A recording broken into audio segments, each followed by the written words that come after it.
So is the Air Jordan Trunner Ultimate really more comfortable and has more zoom than the Air Jordan 34, Adidas Ultra Boost 2019, and the Adidas Pure Boost?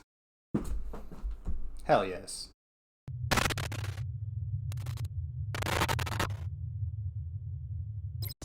Hey everyone, my name is Rico and welcome to SneakerWeb. Today we have the Air Jordan Trunner Ultimate, and let me tell you, this is absolutely the most zoomiest of zooms that I ever felt in any shoe with zoom in it.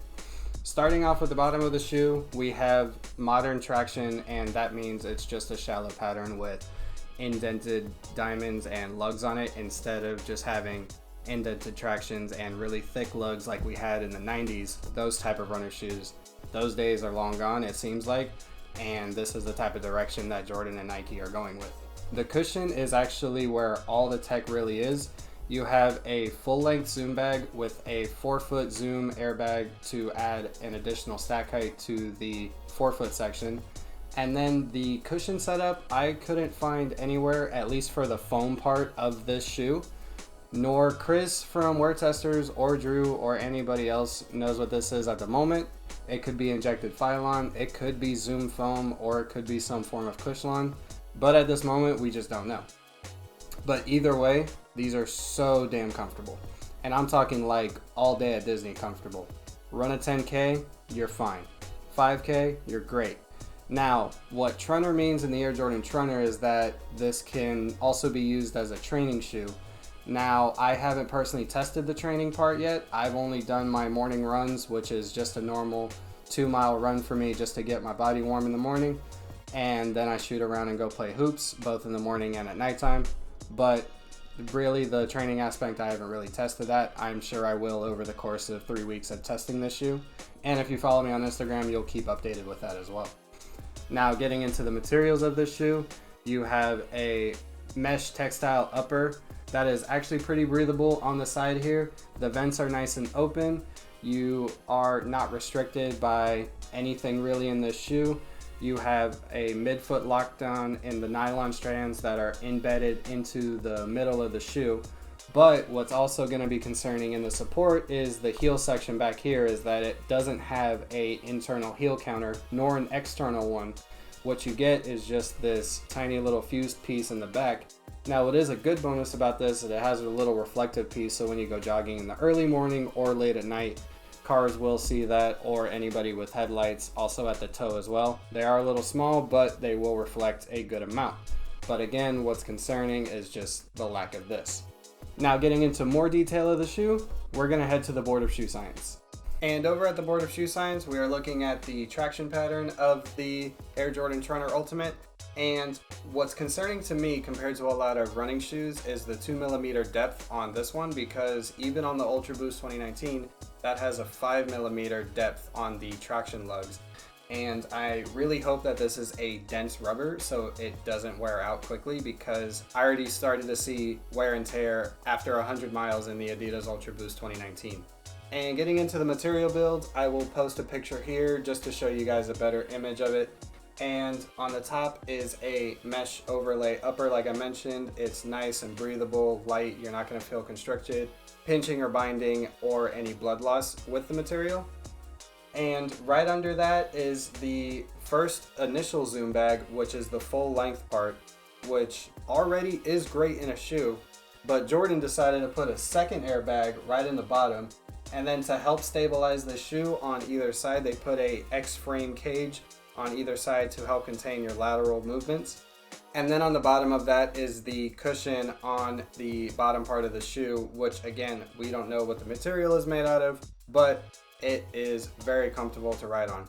Now, in my opinion, this is overkill, and either way, it's a comfortable shoe, but they didn't have to do this, but they did. And now we are going to talk to one of the partners over at SneakerWeb. We're going to see what Chris thinks of this shoe. So Chris, what do you think about these? I love the colorway. I think originally when we were filming, doing the running, I guess the heel support was one of my things that I was worried about. Yeah. I do walk on my heel a lot, so having this Yes, this does is nothing. absolutely nothing. But I do really enjoy that they have this for when you're running at night. That's very important for a lot of runners because I sometimes run at night, so this would come in handy a lot, especially with a lot of the cars in my neighborhood. I would say overall, when you were running, I did notice that it was absorbing a lot of your traction. So any heavy steps, the traction? A lot of your foot. So anytime you made a hard step. Oh, the strikes. Yeah, the strikes. Anytime you landed, because you landed primarily on your mid heel. Yeah. So I noticed that it would expand on these sides right here. Because some shoes, they have a bit of a core, so you wouldn't really see that on this shoe. But since it's a bit thinner, I did see that a lot. It did absorb more than I thought it would because of how loose the upper is. Yeah. But overall, I think it's a good shoe. Actually, going back to the colorway that you mentioned, me and my girlfriend, we actually nickname our shoes. You did say that, yeah. Yep. So this one is nicknamed Shigo for anybody that's wondering. And in case you haven't watched Kim Possible, then you probably should. First of all, second, that's one of the villains that's in the shoe. Not in the shoe, in the TV show. We're just f***ing up all over the place, but that's okay. Yeah. But no, actually, one of the things that, when I pick up the shoe is I think, and Chris mentioned this over at Wear Testers, is some of the little design aspects right here, which you can actually kind of see that it was probably used in the concept sketch. Yeah. Oh yeah, I see right here. Like it even has a different code zoom, like FL zoom C80FX, and then FF zoom C718X. Like, what does that mean? I don't know. But it could mean the type of zoom that they're using. Probably. But you can even see the little cutout pieces right here. That's pretty cool. I mean, it could have been intentional. Yeah, it could have been. Honest. But well, I hope so. These are a general release. Yeah, these are. But overall, I gotta say, it has that design that I like a lot, and it has like almost like a pointed toe design. But well, it's following that new Nike running style. Yeah. This is the style that they introduced on the Vaporfly, right? The 4%? Yeah, the 4%. Yeah. That's where they introduced it, and then they just kept following it since. Actually, you can really see the compression lines right here. I do strike a lot. Yeah, it's like heavy compression lines like right here on the edge right here.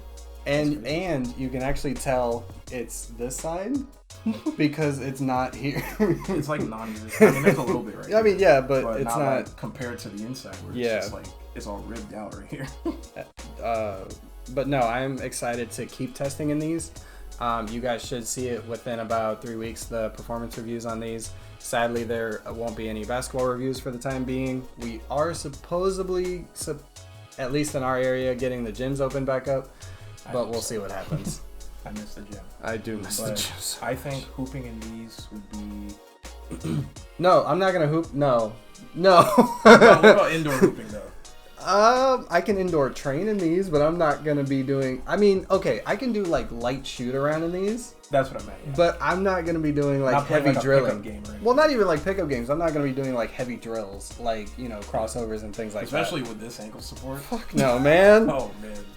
Your ankles be just rest in peace. Just if you decide to, like, unless you're an NBA player, which they can basically hoop in anything, I guarantee you, even them would probably think that this is too tippy. Yeah. Because literally the only lateral and medial support that you're getting is the cage on either side. Yeah. And that's it.